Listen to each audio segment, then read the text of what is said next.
काल परवा नितीन गडकरी म्हणाले की या देशाचे नेते जातीवाद फैलवतात, जनता जातीवादी नाही. त्याचप्रमाणे विदर्भाचे जे नेते झाले त्यांच्यामुळे विदर्भ झाला नाही, जनतेला योग्य वेळी योग्य साथ मिळाला नाही आणि म्हणून विदर्भाचं राज्य होऊ शकलं नाही. 1960 मध्ये 1 मे 1960 आम्ही दरवर्षी 1 मेला विरोध करतो. 2017 मध्ये आम्ही मोदीचा पुतळा जाळण्याचा प्रयत्न केला. त्यावेळी अहमद कादरी माझ्याबरोबर होते. तर त्यावेळी 300 पोलीसवाले होते, मला 2 दिवसापासून रात्रभर शोधत होते. आपल्या विदर्भाच्या चळवळीत ब्रिजलाल बियानी, बापूजी अणे, त्यानंतर जामवंतराव धोटे, नंतर रामभाऊ नेवले आणि आज वामनराव चटप, ही इतकी मोठी चळवळ झाली आणि अनेकांची नावं आज आम्ही विसरलो आहोत ज्यांनी या चळवळीत मोठ्या ताकदीने भाग घेतला.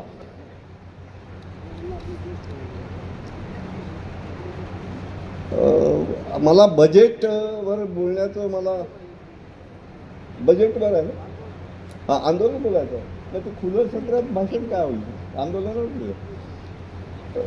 तर महाराष्ट्राच्या बजेटवर बोलताना मी एक गोष्ट, होरे साहेब इथे आहेत, होरे साहेब, कुठल्याही देशात जा आणि कुठल्याही नगरपंचायतीत जा, ते तुटीचं अंदाजपत्रक असतं त्यांचं.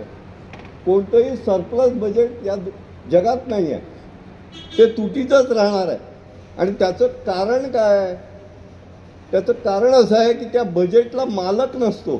ते जर तुटीचं उद्योग चालला तो 3 वर्षांनी बंद होतो. आणि हे जे राष्ट्राचं, राज्याचं, नगरपालिकेचं, महानगरपालिकेचं बजेट, देशाचं बजेट हे तुटीचं असतं. आणि तुटीचं बजेट फक्त देशामध्येच आपण पाहू शकतो, कारण दरवर्षी मग काही टॅक्स लावले जातात, त्याच्यात GSTच्या रूपात असो, व्हॅटच्या रूपात असो किंवा इन्कम टॅक्सच्या रूपात असो.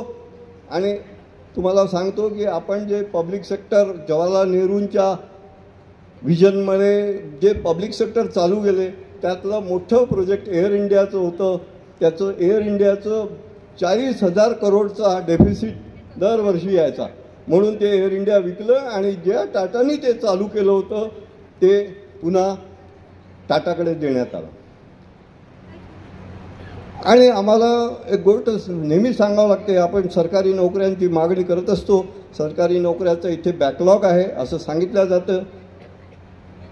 पण या सरकारी नोकऱ्यांमुळे जी आमची यंत्रणा आहे सरकारची, ती तुम्हाला बीडच्या रूपात मी सांगू इच्छितो. बीडमध्ये काय चाललं आहे, त्या बजेटमध्ये दमानियांनी त्या धनंजय मुंडेवर जे आरोप केले आणि फडणवीस त्यावेळी हतबल झाले होते, 4 महिनेपर्यंत त्यांना मंत्रिपदावरून त्यांनी हटवलं नाही. केवढा मोठा भ्रष्टाचार आहे. मग हे आपण 4 गोळा करून आम्ही आंदोलन समिती उभी केली आहे.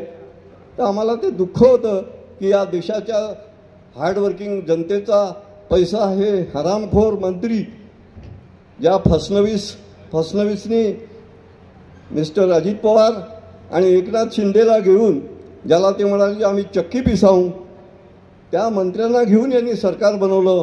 ते या सरकारवर या जनतेने आणि मी कसा विश्वास ठेवायचा हा माझा यावेळी प्रश्न आहे.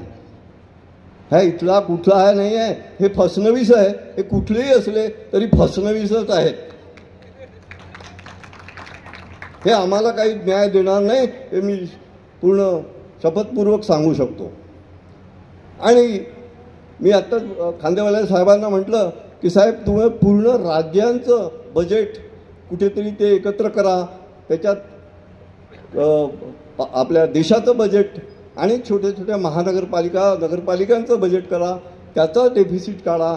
आमच्या जनतेवर किती कर्ज आहे, 1.5 लाख रुपये पर कॅपिटा कर्ज झालेलं आहे. या स्थितीत आम्ही आलेलो आहोत.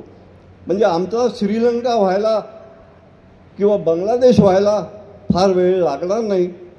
पण तरीही मी जनतेचं एकदा अभिवादन करतो की 75 वर्ष झाले आमचा झेंडा अबाधित आहे आणि ज्या शिवाजीचं शिवसेना उल्लेख करते ते शिवाजी 2 जिल्ह्यांचे शिवाजी होते, ते काही महाराष्ट्राचे शिवाजी नव्हते, ते खोटं बोलतात. ते 2 जिल्ह्याचे फक्त राज्यकर्ते होते. आणि शिवाजीबद्दल औरंगजेब काय म्हणायचा की वो चूहा है, हम कभी भी उसको खत्म कर देंगे. तर ह्या शिवाजीबद्दल आम्ही विदर्भवाल्यांना आदर नाही असं नाही, पण चुकीचे मुद्दे शिवसेनेने मांडले आणि म्हणून त्यांच्या 3 शिवसेना तयार झाल्या. बाळ ठाकरेची शिवसेना गेली, शिवसेना एकनाथ शिंदेने तोडली, राज ठाकरे तिकडनं निघाले. हे चुकीच्या बातम्या, चुकीच्या गोष्टी सांगतात, इतिहास बदलण्याचं काम करतात. आत्ता कोणीतरी म्हणालं की आमचा इतिहाससुद्धा पूर्ण या लोकांनी दिलेला नाही, आणि हे खरं आहे. महात्मे साहेब म्हणत होते की तिथे वन काय स्मारक आहे ज्याचं आंदोलन झालं फॉरेस्टसाठी अमरावती रोडवर, ते महात्मे साहेब सांगत होते. तर अशा स्थितीत आम्ही विदर्भाचं राज्य मागण्यासाठी जी लढाई चालू आहे ती 100 वर्ष पूर्ण झाली आहेत. त्याचं कारण असं आहे की 4 वेळा काँग्रेसने अधिवेशनात विदर्भाची मागणी ठेवली आणि ते अधिवेशनात पारित झाला तो ठराव. BJPने सुद्धा पारित केला. आणि आमच्या इथे त्यांना आपण फडणवीस आमच्याबरोबर त्या आंदोलनात होते हो. 2009-10 मध्ये वामनराव चटप होते, उपेंद्र शेंडे होते, त्यांच्या त्या आमगाव ते खामगाव रॅली झाली. आणि हे आता फडणवीस त्या अजित पवार बरोबर बसले की ज्याला ते चक्की पिसवणार होते, आता तिघही मिळून त्या चक्कीचा आटा खाऊन राहिले. आणि या तिघांना एकनाथ शिंदे जो शिवसेनेत बाहेर निघाला. तर अशा सरकारचं आम्ही विश्वास कसा ठेवायचा, यांच्या बजेटवर आम्हाला काय न्याय देणार. मी बजेटमधले 2-3च फिगर सांगतो. 4,55,000 करोड मुंबईसाठी आपल्याला बजेटमध्ये दिलेलं आहे, महाराष्ट्र सरकारचं बजेट आहे. पुणेचे 3,74,000 करोड आहे. आणि नागपूर जी उपराजधानी आहे त्याला 3,22,000 करोड फक्त यांनी दिलेले आहे. म्हणजे उपराजधानीला पुण्यापेक्षा कमी पैसे अलॉट झालेले आहे. मग आपल्या विदर्भाचे शेतकरी आत्महत्या नाही करणार तर काय अजित पवारच्या घरी किंवा फडणवीसच्या घरी जाऊन राहतील काय. तर हा जो घोळ चाललेला आहे अनेक वर्षापासून, त्याचं बलिदान शेतकरीच्या आत्महत्येरूपात झालेलं आहे. साधी पाण्याची गोष्ट आहे हो. आमच्या अविनाश काळे साहेबांनी इरिगेशनवर एक पिटिशन टाकली आहे. त्यांचं म्हणणं असं आहे की 80,000 करोड जर विदर्भाला दिले तर 35 लाख शेतकरी त्यांचे जॉब्स तयार होतील. हे प्रायव्हेटमध्ये होतील कदाचित, पण 35 लाख लोकांना रोजगार मिळेल. आणि ते 80,000 करोड आम्हाला द्यायला महाराष्ट्र सरकार अजून काही तयार झालेलं आहे. फक्त 4-5 करोड काहीतरी यांनी या बजेटमध्ये महाराष्ट्र सरकारने इरिगेशनसाठी दिलेले आहेत. तर अशा सगळ्या बाबी तुम्ही तपासल्यानंतर जंगलाची बाब आहे, माहीसची बाब आहे, बेरोजगारीची बाब आहे, इथल्या स्मारकांची गोष्ट आहे, आणि इथे काय नाही आहे. पण विदर्भ काही होत नाही आहे. या लढ्यामध्ये एवढंच मी म्हणेल की आम्ही शेवटपर्यंत लढू आणि युवकांनी या लढ्यात यावं. अनेक वर्षापासून आम्ही सांगतो आहे. आणि ही गोष्ट पॉलिटिकली तुम्हाला सांगतो, आजचे लोकांना माहीत नसेल की यावेळी 18 आमदार विदर्भाच्या नावावर निवडून आले होते जामोदराव धोटेच्या नेतृत्वात. आणि त्या 18 आमदारांना, कारण आमचे त्यावेळी 66 टोटल होते, 18 आमदार काँग्रेस आणि फॉरवर्ड ब्लॉकची युती झाली होती. 18 आमदार निवडून आले. त्यातले 2-3 मंत्री भगवंतराव गायकवाड आहेत, भुयार आहेत, नानाभाऊ एंबळवार आहेत. तर या लोकांनी विदर्भासाठी पूर्ण ताकदीने प्रयत्न केले, पण काही विदर्भ झाला नाही. आणि त्याचं खापर आम्ही आमच्या नेत्यांवर, ज्यांनी सिन्सिअरली काम केलं त्यांच्यावर मी नाही फोडणार. त्या लोकांनी त्यांचे भगीरथ प्रयत्न केले, पण ते त्यांना शक्य झालं नाही. आजची नवीन पिढी आली की ती उन्होंने नहीं किया, अरे हमारे बाप ने नहीं किया, तुम करके बताओ भाई.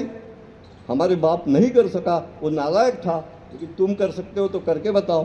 और इतना बोलता हूँ और जय विदर्भ बोलता हूँ. धन्यवाद.